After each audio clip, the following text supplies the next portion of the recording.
Welcome to Above Par. I'm your host, Kathy Hartwood. I show you how to take more of your talent to the golf course without practicing harder, taking more lessons, or buying new equipment. I show you how to end the frustration of underperforming so you can start playing to your potential. This is where you are going to learn how to think above par so you can play below par. Let's get to it. Hello, my golf friends. Welcome back to Above Par. Hope you're having an amazing week. I'm in Orlando for the PGA show, which is basically a convention of anybody and everybody who's in the golf industry if they're looking to find new equipment, see what's hot in 2023 this year, or do a lot of buying and purchasing for their clubs. They are here checking it out. Golf pros, sales reps, people in the industry. You can find it all here, this town. This is where Orlando gets swarmed by, there's a sea of khakis and blue blazers. Let's put it that way. The official uniform of golf pros. Lots of golf pros in town. So anyway, I am here. I'm speaking tomorrow for a little segment at the show and recording this podcast for you all. And I want to talk about handicaps, handicap identity, handicap drama as you get ready for your season coming up. I hear a lot of conversations about this. So I want to talk about it from a couple different angles. I want to talk about your thoughts about your handicap right now, where you are. I want to talk about where you want to go with your handicap. And then I want to talk about false handicaps, illegitimate handicaps. You know, those people, hopefully it's not you, where their handicap doesn't necessarily represent their level of play. Okay, so this is the first thing that I want to start with, is that your handicap is a number that is neutral. Okay, and what I mean when I say it's neutral, it is neither good nor bad. It is just a fact. It's like stating your weight. It's like stating your age. It is a number and it is neutral until you create a story about it with the thoughts in your head. Now, this is really important to note the story that you tell yourself in your head because it dictates how you feel about your handicap or your weight or your age, right?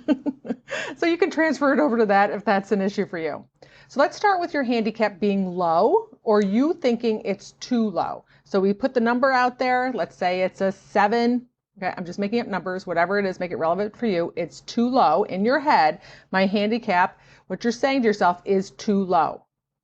The dialogue you're going to create is that I can't play to that handicap, or I have to play really well to play to the 7. If you have that story about your handicap, that is going to put a lot of pressure on your round, especially if you're playing in a tournament or you're playing with other people, you're playing in a little match. If you have that running around in the background, you're going to put a lot of pressure on your game to perform. It's going to kind of like you're backhanding your golf game. You're like, come on, we need to perform today. We need to play to that 7. All the stars have to align for me to play to this handicap because it's too low. I'm not that good. Now, of course, I'm assuming this is a legitimate handicap. You're putting in the scores, you're a 7. If your story about your handicap is that it's too low, you're going to put pressure on your golf game, and the chances of you being able to maintain that handicap or play to that 7 when you're wanting to play to that 7 are not very great. Right? You're not going to enjoy the day, and you're going to get in the way of your talent coming out for the day. So listen to the dialogue. Now, are you saying that my handicap is too high? So you put the number out there. Let's say it's a 17. Is the story in your head, that sucks, this is embarrassing, people are going to think I stink, nobody's going to want to play with me, I'm not good enough, right? So your handicap is neutral, and then you create a story about it in your head, and that creates a feeling for you when you go out and play, right? So you're going to have a little shame while you're out there playing. You might apologize for your handicap, like, sorry, I'm a 17. You might not think that you're good enough to play with a certain level golfer. That's another thought we can have. I can't be a 17 playing with a 7. I'm not good enough. They're better than I am. What is the story that you tell yourself about your handicap? Is it too low? Is it too high? Do you tell yourself you should be better than this? Do you shame yourself and say, I've put in so much work and my handicap isn't coming down? It's not coming down fast enough? That's also going to put pressure on your golf game. So pay attention to the story that you tell yourself about the number, because the number is neutral. And depending on what that story is going to influence how you show up and how you perform. Okay, so the second part I want to talk about is where you want to go with your handicap. So for most people, they're trying to lower their handicap. Maybe you're not.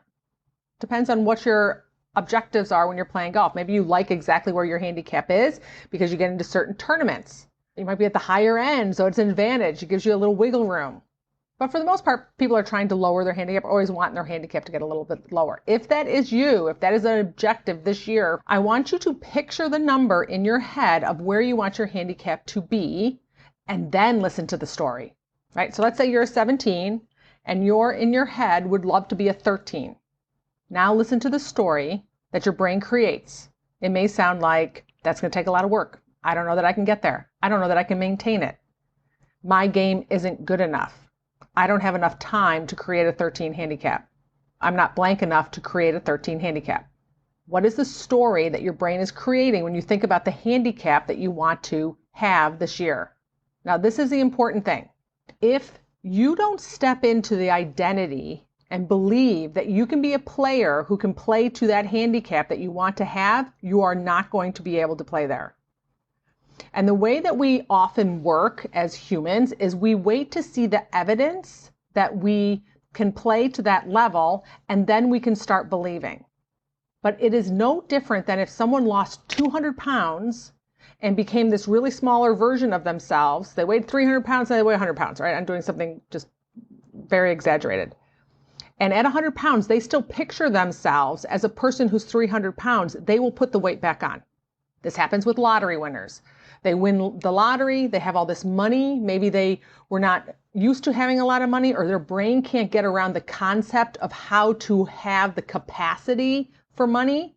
So they piss away the money, they spend all the money, they give it away, they do all crazy things, and they get back to their comfort level in their head of the income or the money status that they think they deserve. A lot of professional athletes do this too, right? So when you think about your handicap and you go to that place, your brain is going to spit out a lot of conversation for you, and that is your work. Shifting those thoughts and starting to step into the person who is that handicap is your work while you're working on your game to get there. We had this conversation in the Above Par Academy where a woman was talking about her handicap as being just down maybe one shot, maybe from a 13 to a 12. One shot. And I asked her what her thoughts were about being a 12, and she said, I don't think I can do that. I don't think I can maintain it. I don't think I'm that good. Right? So interesting. I just want you to know that is a totally neutral number. But if we do not believe that we can play to that handicap, there's no way we're going to play to that handicap. The minute you get to a 12, you're going to have a lot of anxiety out there playing, and your scores are going to start creeping back up. The other thing that's very common is when you feel like you have to maintain a handicap. Right? So this is common if you have a league that you're playing in, or you have a qualifier and the cutoff is a certain number, a handicap, and you're right at the bubble. You might be a shot above it or a couple shots below it. So you're trying to maintain a handicap. So you go out and play, and the conversation then is, I can't have a bad round. I don't have enough time to afford a bad round. I can't screw up today. Right? Is that you? You want to listen to the story that you tell yourself, because that's going to put so much pressure on your round of golf. And the chances of you going out there and screwing up when you're telling yourself don't screw up are immense. Right? Sorry, but they're immense. The other thing now, let's talk about false handicaps. So often people get really ticked off at other people, right? We create stories around them when they have a false handicap, an illegitimate handicap.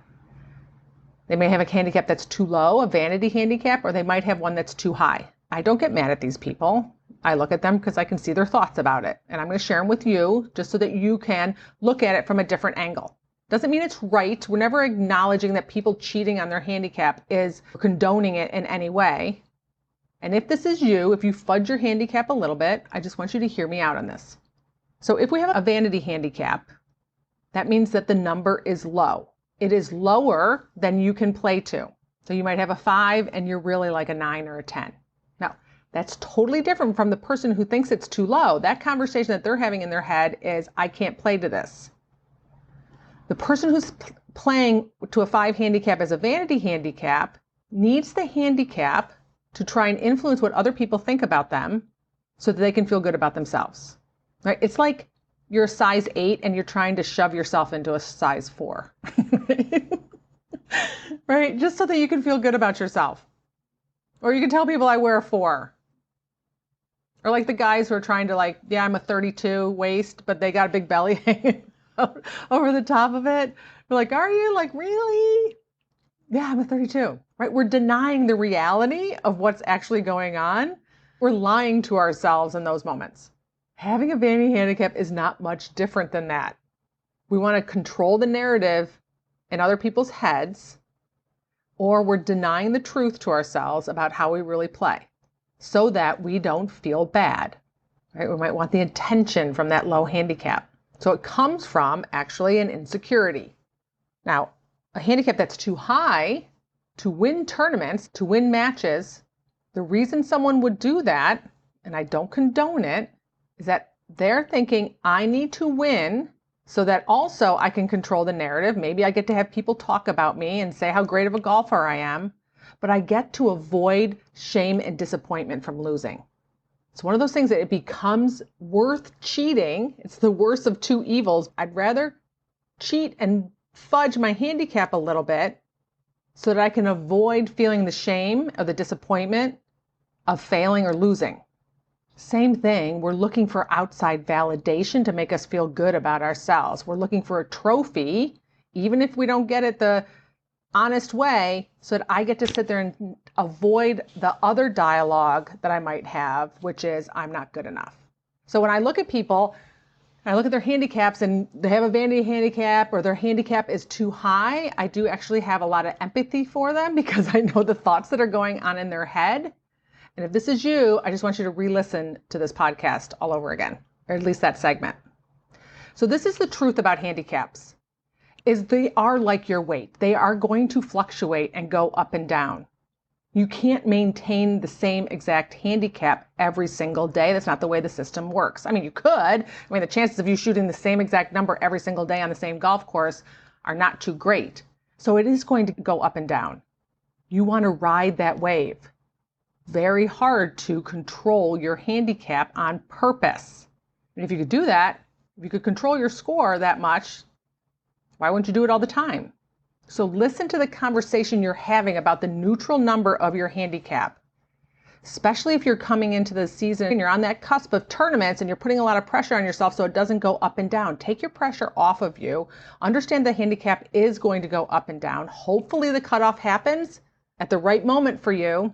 But you putting pressure on yourself relative to a number or maintaining a number or judging the number is not going to serve you or your golf game. So that was about where you are right now, whether your handicap in your head, the story is that it's too low or it's too high. Are you shaming yourself about it? Are you freaking yourself out that you can't maintain it?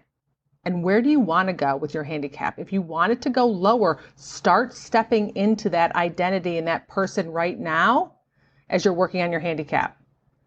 And listen to the dialogue in your head. Listen to the story you create about the new number or the new handicap that you want to have. Because if you're saying it's too hard or it's something that you can't do, chances are it's not going to get done. And then if you're that person with that false handicap, I just want you to re-listen to that part of the podcast. If you played to a legitimate handicap, what would the story in your head be? What would you say to yourself? What is the dialogue? Because the emotions that you would feel from that handicap are what you're trying to avoid with your vanity handicap or your handicap that's too high. All right, my friends? This is some of the stuff that we talk about in the Above Par Academy. I'd love to have you join us there. You can go to kathyhartwood.com and find out more information, or if you want a little help one-on-one, make sure you reach out to me. Same website, kathyhartwood.com. All right, have a beautiful week, and I will talk to you next Wednesday.